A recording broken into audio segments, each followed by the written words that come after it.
So in the Passover, there's a Passover Seder opening prayer. And Claudia has agreed to read this. What we're going to do is we're changing the last word of Passover, and we're going to change that word over to Independence Day. So go ahead, Claudia. May all who are enslaved throughout the world come to know freedom. May all who are free appreciate the blessing of abundance. And may all of us who dwell in the house of God and give thanks for our good fortune as we celebrate these rituals of Independence Day. The first tax on the colonies was the Stamp Act of 1765. It was a tax on all documents, newspapers, cards, stuff like that. So you had to have, you wanted to print something, do some sort of newspaper, you had to get the king's stamp on there. That's the same quartering act of 1765 was to ensure that the British soldiers had adequate housing and provisions. So it was worded that way, right? Adequate housing and provisions. But I don't think you see this picture very well enough. But the soldiers are coming out of his house, ransacking the house. And so now I have a video, see if it works or not, from the series on the History Channel, the America, the Story of Us. I don't know if anybody saw that. I took some clips of that, just give you a feel of what it felt like in Boston at that time. British soldiers clamped down on Boston, fort crucial to the British Empire, and a hub of global trade and commerce.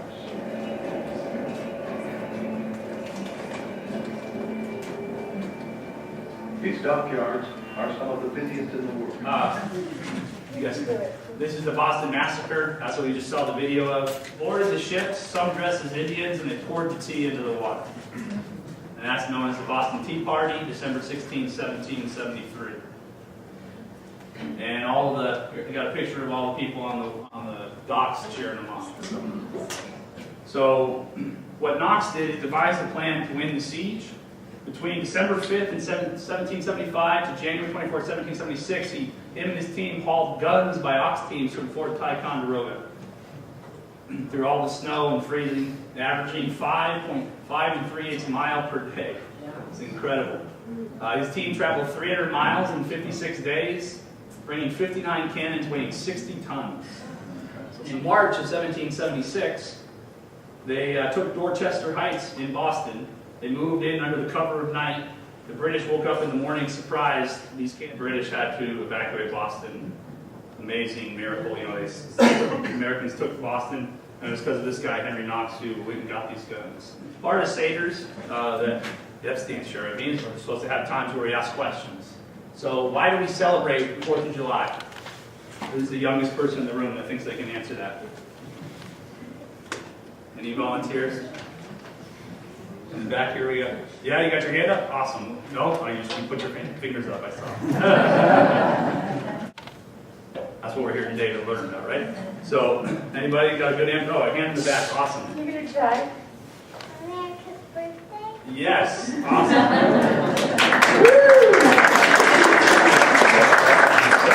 So, it's America's birthday, right? And so we're going to talk about signing the Declaration of Independence. Was there any danger in signing with the rebels or the king? Right? So if you sign this document, we're going to take a turn when we come up here and everyone can take a turn signing the document, unless you're too afraid. But if you sign this document, what does that mean? Right? I mean, imagine you're in Saddam Hussein's Iraq and you sign a document that tells Saddam Hussein to take a hike. Right? That's pretty scary, right? So what makes this country different than others?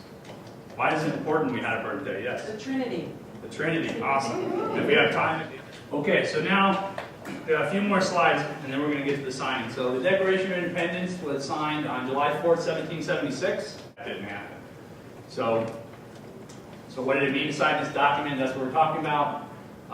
What were the men thinking about when they declared America's independence, right? So I got a slide that's going to come next that gives us a feeling of what they're thinking about. And does a belief in God play any role in the founding of our country? Okay? This is the seal of the United States of America. What's interesting is Benjamin Franklin and Thomas Jefferson proposed a design representing Moses crossing the Red Sea with the Pharaoh in hot pursuit. That's amazing. And on there, they wanted the quote that said, "Rebellion to tyrants is obedience to God." So America's founding is closely tied to Judeo-Christian values. The Liberty Bell, okay? It has a quote on there from Leviticus: "To proclaim liberty throughout all the land unto the inhabitants thereof."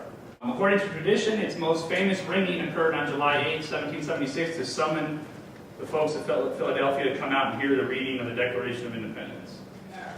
When in the course of human events, it becomes necessary for one people to dissolve the political bands which have connected them with another, and to assume among the powers We of hold these truths to be self-evident, that all men are created equal, that they are endowed by their Creator with certain unalienable rights, that among these are life, liberty, and the pursuit of happiness. That to secure these rights, governments are instituted among men, deriving their just powers from the consent of the governed. Prudence indeed will dictate that governments long established should not be changed from light and transient causes, and accordingly all experience has shown that mankind are more exposed to suffer while evils are sufferable than to right themselves by abolishing the forms to which they are accustomed. Such has been the patient sufferance of these colonies, and such is now the necessity which constrains them to alter their former systems of government. To prove this, let the facts be submitted to a candid world. He has refused for a long time, after such dissolutions, to cause others to be elected. He has endeavored to prevent the population of these states, for that purpose obstructing the laws for naturalization of foreigners. He has erected a multitude of new offices and sent hither swarms of officers to harass our people and eat out their substance. He has obstructed the administration of justice by refusing his assent to laws for establishing judiciary powers. He has made judges dependent on his will alone for the tenure of their offices and the amount and payment of their salaries. He has combined with others to subject us to a jurisdiction foreign to our Constitution and unacknowledged by our laws, giving his assent to their acts of pretended legislation. For quartering large bodies of armed troops among us. For cutting off our trade with all parts of the world. He has abdicated government here by declaring us out of his protection and waging war against us. He has plundered our seas, ravaged our coasts, burnt our towns, and destroyed the lives of our people.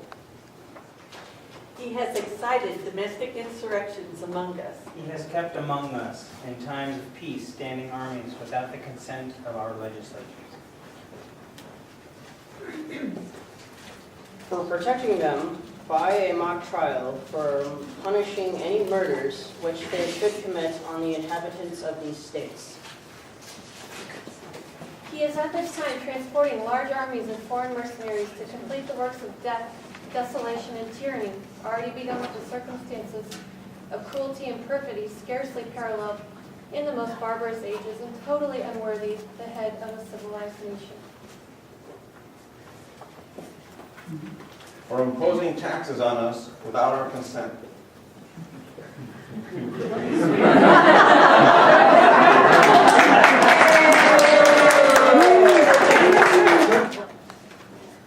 For taking away our charters, abolishing our most valuable laws, and altering fundamentally the terms of our governments.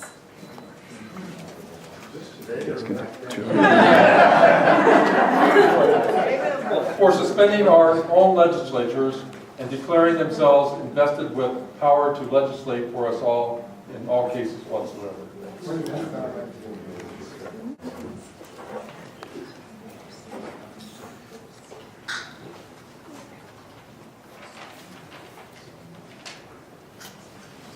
Again, this declaration signed for everyone.